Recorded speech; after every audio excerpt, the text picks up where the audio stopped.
মুন্সিগঞ্জের শ্রীনগরে অতিরিক্ত সচিবের বাড়িতে ডাকাতির ঘটনায় ডাকাত চক্রের ৭ জনকে গ্রেপ্তার করেছে পুলিশ। এছাড়া ওই ঘটনায় লুণ্ঠিত ৫ ভরি স্বর্ণালংকার, নগদ অর্থসহ ডাকাতিতে ব্যবহৃত বিভিন্ন সরঞ্জাম জব্দ করা হয়েছে।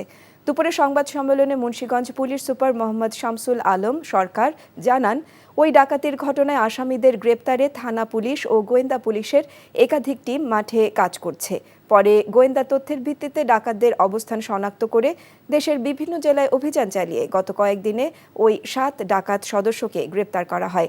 গত ৪ জানুয়ারি রাতে শ্রীনগর উপজেলার শিবরামপুর এলাকার পাট ও বস্ত্র মন্ত্রণালয়ের অতিরিক্ত সচিব সেলিম খানের বাড়িতে ডাকাতির ঘটনা ঘটে।